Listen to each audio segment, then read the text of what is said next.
घर के काम करके आप भी बोर हो चुके हैं तो अपनाइए कुछ ऐसे स्पेशल टिप जो आपके बहुत सारे पैसों की बचत करेगी। और सबसे अच्छी बात ये है, इस वीडियो को देखने में आपका 1 रुपया भी खर्च नहीं होगा। वो जो टिप्स मैं आपको बताऊंगी वो आपके बहुत ज्यादा काम आने वाली है। Hello, good morning viewers, welcome to back our channel. आप सब कैसे हो? उम्मीद करती हूँ आप सब बहुत अच्छे होंगे और हमेशा ही ऐसे खुश रहिए। चलिए देख लेते हैं आज का ये यूजफुल वीडियो जो आपके बहुत सारे पैसों की बचत करेगी। पहला यूजफुल टिप मेरा एक मिसिंग जुराब से जुड़ा हुआ है। देखिए, ऐसे मिसिंग जुराब आपके घर में जरूर होगा जिसका कोई यूज नहीं करते हैं। तो यहाँ पर मैं आपको दिखा रही हूँ ये स्टील स्क्रबर। ये ना टूट रहा है, यानी कि कुछ दिन हम इसका यूज करते हैं, 15 दिन बाद ये है ना टुकड़े टुकड़े करके टूटने लग जाता है। इसके बाद में हम इसका यूज नहीं कर सकते क्योंकि इसके पार्टिकल जो होते हैं वो हमारे खाने में चले जाते हैं, बर्तन में भी चले जाते हैं। पर अगर आप इसका यूज करना चाहते हैं तो कैसे यूज करें? जूने को यूज करने का सबसे बड़ा नुकसान यही होता है कि हमारे हाथों में जलन देता है या हमारे हाथों में दर्द करता है, जिसकी वजह से हम इसका यूज नहीं कर पाते हैं चाहते हुए भी। तो आप जुराब का यूज कीजिए, थोड़ा सा बर्तन लिक्विड लगेगा, बहुत ज्यादा नहीं आपको यहाँ लगने वाला है, और आराम से आप क्लीनिंग कीजिए। ज्यादातर होता है कि बर्तन धो ले, उसके बाद में एक लेयर हो जाती है या एक दाग धब्बा जो बर्तनों के ऊपर रह जाता है वो भी बिल्कुल नहीं रहेगा, क्योंकि हमने यहाँ जुराब का यूज किया है। तो जो दाग धब्बे रहते हैं वो अच्छे से इस कपड़े से क्लीन हो जाते हैं। थोड़ा सा पानी आप डालेंगे तो आप देखेंगे बहुत अच्छे से इसमें झाग भी बनता है। ज्यादातर हम झाग के लिए स्पंज का यूज करते हैं। मैं आपको दिखाऊंगी जैसे हम स्पंज का यूज करते हैं तो स्पंज भी ना बहुत जल्दी से खत्म हो जाता है और उसके भी बारीक बारीक पार्टिकल्स पूरी किचन में बिखरे हुए आपको मिलते हैं। पर अगर आप इस तरीके से स्क्रबर का यूज करते हैं जुराब के साथ तो आपको क्लीनिंग करने में बहुत ज्यादा आसानी होगी। मैं स्टिक को यूज करके आपको दिखा रही हूँ। देखिए, बहुत अच्छे से बढ़िया से झाग भी बना है और अच्छे से ये स्पंज काम भी कर रहा है, या जो आप ये स्क्रबर बोल सकते हैं, ये भी बहुत अच्छे से काम कर रहा है। उम्मीद करती हूँ ये छोटा सा ट्रिक है पर आपको बहुत ज्यादा काम आएगा। यहाँ पर मैं आपको एक स्पंज दिखा देती हूँ। 5 दिन पहले मैंने इसे निकाला था और आप देखिए ये काम तो करता है पर ये बहुत टुकड़ों में टूट जाता है, मतलब बारी बारी टुकड़े इसके निकलते रहते हैं। उम्मीद करती हूँ ये छोटा सा हैक आपको पसंद आया होगा। अगला यूजफुल हैक मेरा कपड़ों के साथ आने वाले इस फॉर्म से जुड़ा हुआ है। ये जो फॉर्म होता है अक्सर हमारे जब नए कपड़े आते हैं उनके साथ आता है। हम इसका यूज नहीं करते हैं, सोचते हैं कचरा है और बेकार समझ के हम इसे डस्टबिन में फेंक देते हैं। चलिए इसका यूज करके बताती हूँ मैं आपको वाइपर के साथ। ये जो वाइपर मेरे पास है ये छोटी साइज का है। अगर आपके पास बड़ी साइज का वाइपर आप यूज करते हैं तो आपको ये जो पूरा स्पंज बोल सकते हैं या फॉर्म है ये पूरा का पूरा यूज में आ जाएगा। तो इस फॉर्म का मैं मेजरमेंट ले चुकी हूँ, इतने की मुझे जरूरत है, मैं यहाँ से इसे कट कर लेती हूँ। तो यहाँ पर बहुत बड़े टुकड़े की हमें जरूरत नहीं होगी अगर छोटा वाइपर है।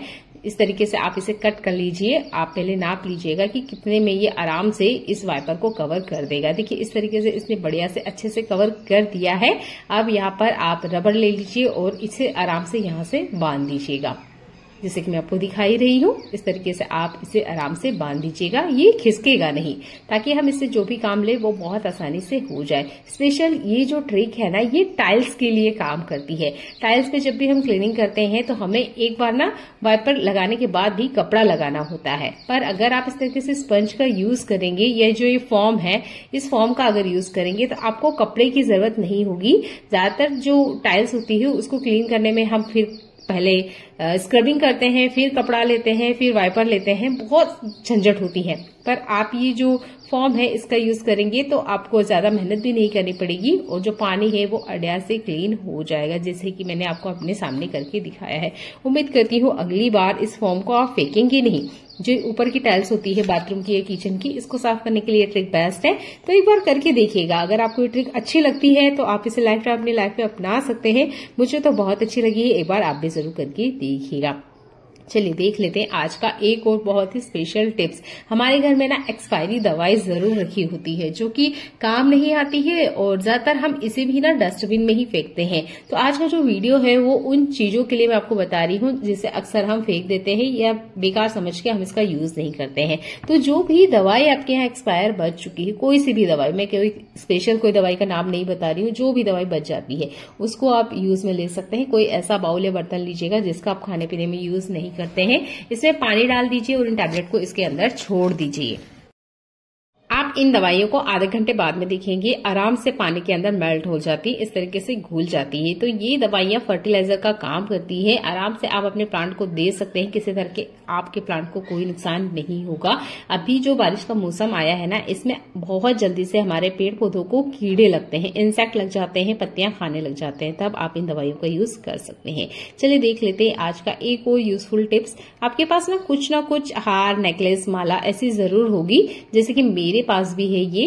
अब देखिए ये आर्टिफिशियल है, पर ये ना इसका डोर टूट चुका है। अब डोर टूट जाने की वजह से मैं इसका यूज नहीं कर पा रही थी। जब हम मार्केट में जाते हैं तो इसके लिए भी हमें एक्स्ट्रा पैसा देना होता है। अगर घर में आपको पहनना है और इमरजेंसी में अगर आपको काम निकालना है तो ये ट्रिक आपके काम आ सकती है। तो यहाँ मैंने लिया है एक डोर, आप इससे मैच करता हुआ डोर लीजिएगा। मैं बस आपको एक आइडिया बता रही हूँ, इसलिए मेरे पास जो डोर है वो मैंने आपको दिखा दिया है। और इसके ऊपर में ना हुक बने रहते हैं जिसमें ये डोरी आराम से चली जाती है। तो इस तरीके से आप डोरी को पहले इंसर्ट कर दीजिएगा, जैसे कि मैं आपको दिखा रही हूँ। ये देखिए इस तरीके से डोरी दोनों तरफ इंसर्ट कर दीजिएगा। आप यहाँ पे जो भी लेस ले रहे हो या धागा ले रहे हो वो इतना ही बड़ा लीजिएगा जितना कि आपके गले में आराम से सेट हो जाए। तो देखिए इस तरीके से मैं थोड़ा सा इसको ऊपर करके आपको दिखा रही हूँ। सेम साइज से नाप लीजिएगा, जैसे कि मैं आपको दिखा रही हूँ। ये देखिए इस तरीके से ऊपर की तरफ इसे वापस एक सर्कल बनाते हुए नाप लीजिएगा। अब चलिए इसको घुमाते हैं और हम आपको दिखाते हैं कि हम क्या बनाने की कोशिश कर रहे हैं और ये डोरी कैसे काम करेगी।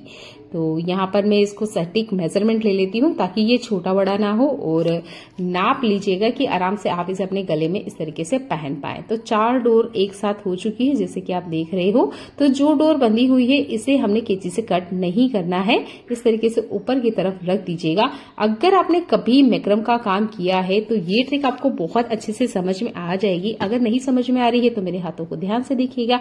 एक डोर को, ये जो लंबी डोर है जिसको हमने कट नहीं किया है, उसके ऊपर रखना है और जस्ट ऐसे ही अपोजिट हमने एक नोट इस पे लगाना है। ये देखिए बहुत आसानी से, क्लियर से मैं आपको दिखा रही हूँ। इस तरीके से नोट लगाना है, फिर से अगेन यही नोट हमें फिर से लगानी है। इस तरीके से 3-4 बार आप ये नोट लगा लीजिएगा, जैसे कि मैं आपको दिखाई रही हूँ। इस तरीके से अगर 3-4 नोट आप लगा लेते हैं तो ये बहुत अच्छे से बंध जाएगी। अब जब तक आप इसे कैंची से नहीं काटेंगे ये टूटने वाली बिल्कुल नहीं है, क्योंकि ये जो नोट मैंने आपको बताई है ना, ये बहुत ज्यादा स्ट्रांग होती है, आसानी से बिल्कुल नहीं खुलती है। आप चाहें तो यहाँ पे 2-3 मोतियों का यूज कर सकते हैं ताकि ये गलती से भी ना खुले। वैसे तो ये इतनी स्ट्रांग होती है कि खुलती नहीं है। मैं इस तरीके से आपको खींच के दिखा रही हूँ। ये देखिए ये बड़ा भी हो जाता है और छोटा भी हो जाता है ना। कमाल का टिप्स जरूर यूज करके दिखेगा।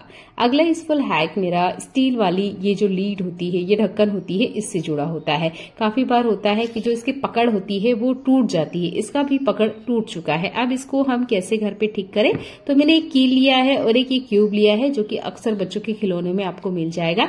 ये कोई छोटी सा लकड़ी का टुकड़ा भी आप ले सकते हैं। कील को पहले सेट करके देख लीजिएगा क्या ये इसमें बैठेगी। अगर नहीं तो यहाँ पर आपको एक छोटी सी स्टील वाली रिंग लगानी पड़ेगी। तो ये कील तो आराम से बैठ गई है, तो मैं आपको दिखा रही हूँ हिला के भी। हाँ ये कील आराम से बैठ गई है। इस तरीके से आपने बिठाना है। आप कोई लकड़ी का क्यूब ले सकते हैं, वो आप नाप लीजिएगा कि कील से बाहर बिल्कुल ना आए, और बस आपने इस तरीके से इसको सेट कर देना है। अच्छा ये ट्रिक ना प्लेट के लिए भी काम करेगी। अगर आपको अलग से नई लीड बनानी है, आपके घर में अगर कोई थाल ऐसी रखी है जो कि अभी यूज में नहीं आ रही है, तब भी ये ट्रिक काम करेगी। तो अच्छे से बढ़िया से ये जो लीड है मैंने फिर से काम में ले लिया है। इसके ऊपर जो क्यूब है आराम से बैठ गया है, लकड़ी का है। कील से हमने इसे मतलब दबाया है या हैमर से हमने इसको थोड़ा सा प्रेस किया है, तो ये अच्छे से सेट हो चुका है और ये लीड बढ़िया से काम में आ चुकी है।